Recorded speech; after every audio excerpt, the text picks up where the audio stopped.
Quash petition రెగ్యులర్గా నేను చెప్పే టాపిక్ క్వాష్ పిటిషన్ 498 కేసెస్లో ఎలా వేసుకోవాలి, దీంట్లో ఎంత పర్సెంట్ కన్విక్షన్ రేట్స్ ఉన్నాయి, ఎంత పర్సెంట్ ఎక్విటల్ రేట్స్ ఉన్నాయనేది చెప్పడానికి ముందుకు వచ్చాను. నేను మీ Gautam Reddy, high court advocate. Coming to the point, 498A IPC Indian penal code, ఈ సెక్షన్ మొదటి నుంచి ఐపీసీలో లేదు.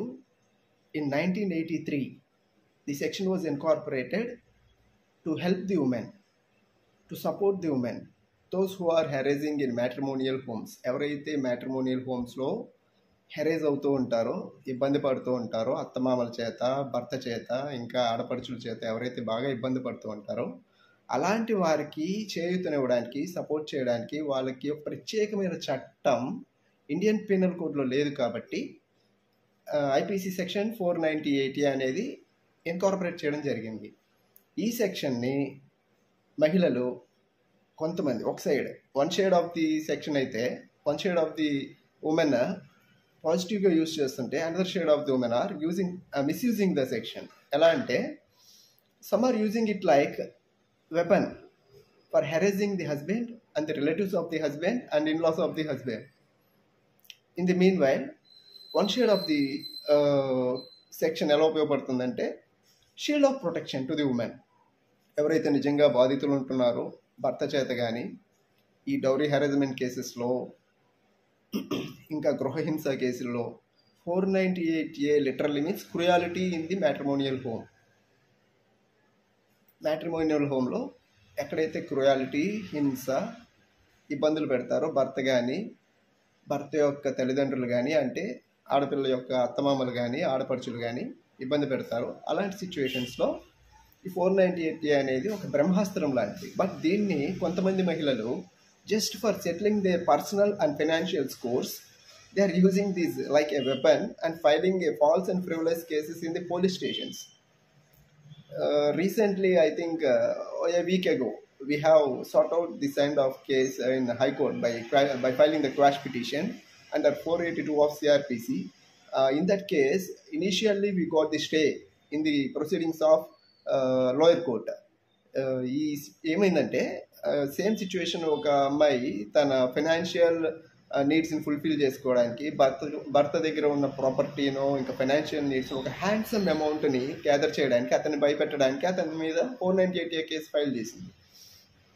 ఈ కేసులో basing on the facts of the case, what you have to do is, being a client, you have to disclose all the facts to the advocate. When you disclose all the facts, by keeping everything on the paper, we have to prove and we have to admit all the facts and we have to explain all the facts deliberately to the magistrate.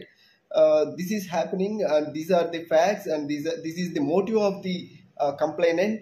And appeals lo gani, writ petitions lo gani, quash petitions lo gani, that is our duty to explain deliberately to the honorable magistrate in the high courts.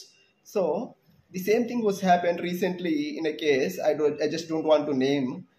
A case lo emaindante, just initial proceedings lo after getting the number, in the first appearance itself we got the stay proceedings to not to proceed against the accused and the in-laws. There are around 23 members, those who were inflicted and those who are involved in the FIR. 23 members was named as accused in that FIR. 23 మెంబర్స్కి ఇన్ఫేవరబుల్గా stay proceedings అనేది రావడం జరిగింది. Later basing on the merits of the case, I mean against the complainant, definitely the FIR will be quashed by us. Definitely we will make everything clear in front of the honorable magistrate and definitely the case will be quashed. I mean FIR అనేది close అయిపోతుంది అక్కడతో, not even going to the charge sheet స్టేజ్కి వెళ్ళకుండా. ఇప్పుడైతే ఈ ఎఫ్ఐఆర్ని 2 స్టేజెస్లో close చేసుకోవచ్చు. Once in the initial stages of the FIR it self, once FIR file అవ్వగానే దాన్ని హైకోర్టులో మూవ్ చేసుకొని క్వాష్ పిటిషన్ వేసుకొని 482 CRPC క్రింద దాన్ని డిస్మిస్ చేసుకోవచ్చు. ఐ మీన్ కేసుని క్వాష్ చేయించుకోవచ్చు. Quash literally means strike it down, అంటే కేసుని కొట్టివేయడం, అక్కడతో ప్రొసీడింగ్స్ ఆగిపోతాయి. లేటర్ అక్కడి నుంచి వన్స్ ఛార్జ్ షీట్ ఫైల్ అయితే ఛార్జ్ షీట్ ఫైల్ అయిన తర్వాత కూడా ఛార్జ్ షీట్కి అగెనిస్ట్గా మళ్ళీ మనం క్వాష్ పిటిషన్ 482 సిఆర్పిసి కింద ఫైల్ చేసుకుని అక్కడ మళ్ళీ క్వాష్మెంట్ ప్రొసీడ్ అవ్వచ్చు. Mostly 6 months to 8 months quashment అనేది జరుగుతుంది if there are really the cases is are frivolous and false. In case రియల్గా బాధితులు ఉంటే కనుక ఉమెన్ ఎవరెవరైతే విక్టిమ్స్ ఉంటారో వాళ్ళు నిజంగా ఫైల్ చేసిన కేసెస్లో అయితే ఈ క్వాష్మెంట్ అనేది జరగడానికి ఆస్కారాలు చాలా తక్కువగా ఉంటాయి. Mostly we are handling the frivolous and false cases foisted by the police and the de facto complainants. ఈ ఉమెన్ ఎవరైతే ఉన్నారో, వైఫ్స్ ఎవరైతే ఉన్నారో, మగవారి మీద, భర్తల మీద రివెంజ్ఫుల్ ఇంటెంట్తో కసి తీర్చుకోవడానికి, బాధ పెట్టడానికి, ఒక హ్యాండ్సమ్ అమౌంట్ గ్యాదర్ చేయడానికి ట్రై చేస్తూ ఇబ్బంది పెట్టడానికి చేస్తుంటారు. అలాంటి కేసెస్ మేము హైకోర్టులో క్వాష్ పిటిషన్స్ మూవ్ చేసి అండర్ 482 సిఆర్పిసి కింద క్వాష్మెంట్ చేయిస్తూ ఉంటాం. We have 100% success in quash petitions. Those who are really hurtful and disappointing and getting into depression because of these false affairs, please contact us. We will be helpful to you to the maximum extent.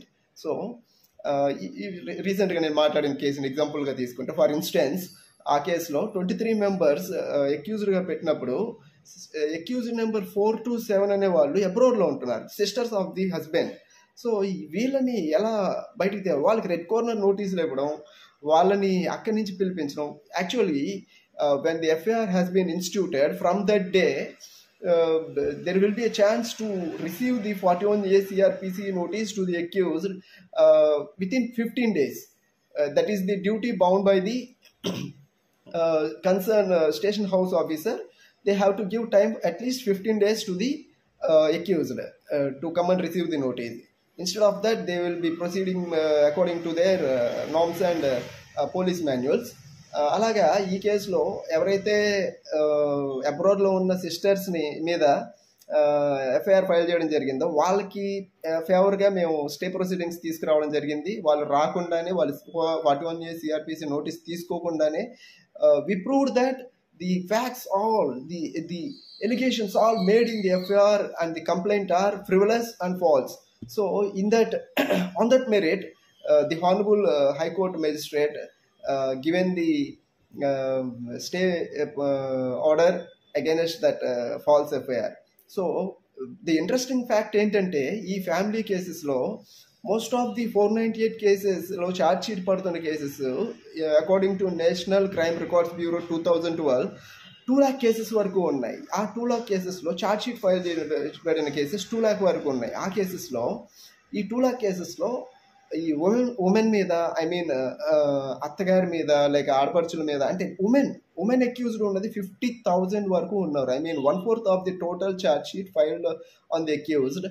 1/4 of the accused అంటే 50,000 వరకు ఉమెనే ఉన్నారు. So please check how pity and how humiliation was happening on the woman to another woman. This is not at all fair.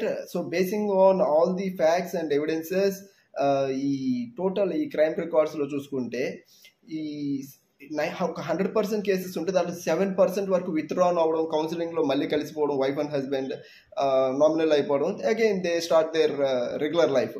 And 93% of the cases will go to the charge sheets. And ఈ 93% అవుతున్న charge షీట్స్లో just up to only 10 to 15% వరకే conviction rates వస్తున్నాయి అనమాట. Conviction ratios వస్తున్నాయి. అంటే 10 to 15% వరకే శిక్ష పడుతున్నాయి. అంటే మిగతా 70 to 75 to 80% వరకు అన్ని కూడా ఫాల్స్ అండ్ ఫ్రివలస్ కేసెస్ జరుగుతున్నాయి. So keep it everything in mind. So if you have any kind of problem, whatever be the situations you are going to face with your wifes, దీనికి ఈ ఈ wifes ఇలాంటి cases file చేయడానికి number of reasons ఉంటాయి.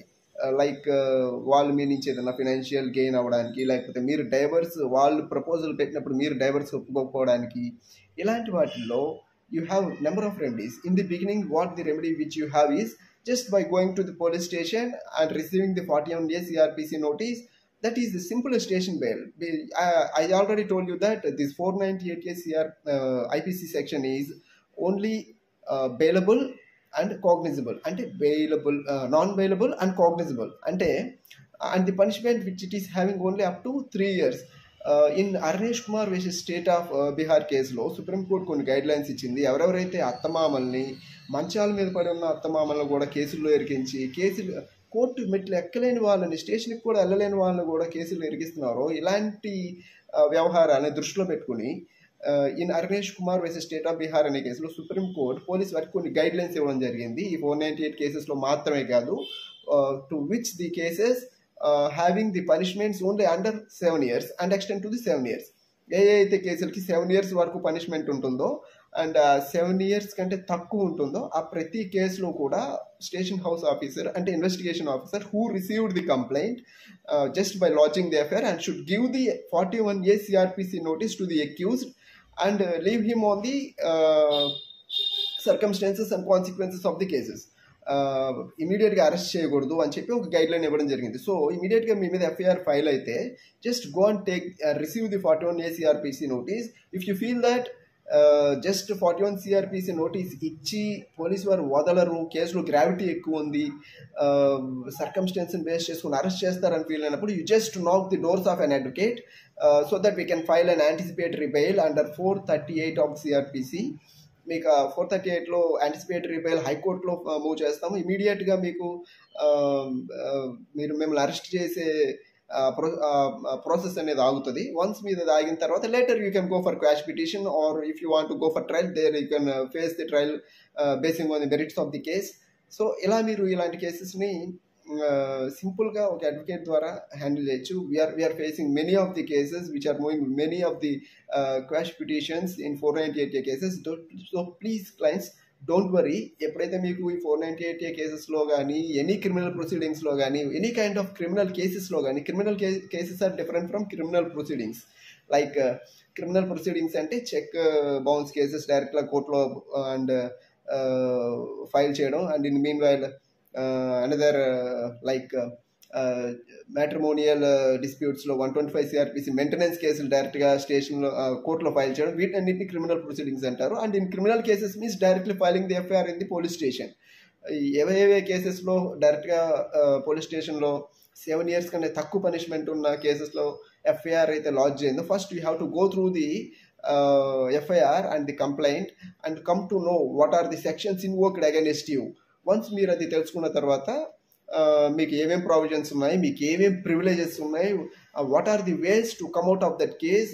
Either you have to go and receive the 41A CRPC notice if the punishment is less than 7 years, and or else if the punishment is more than 7 years and the case is frivolous, then you have to go for anticipatory bail by moving the bail petition in front of the high court or the district court, or else quash petition move chesukovalani. It is complete will and wish of the aggrieved party. Here aggrieved party means not the complainant, only the person who faced the false and frivolous cases fostered by some of the police with the influence of some political parties or with ఏదైనా ఒక wrong ఇంటెంట్తో ఒకరిని ఇబ్బంది పెట్టాలి అని చెప్పి ఎవరైనా ఒక false case మీద ఫైల్ చేసినప్పుడు సో దానికి అగైనెస్ట్గా మనం ఇలా పోరాడచ్చు. So feel free to contact me.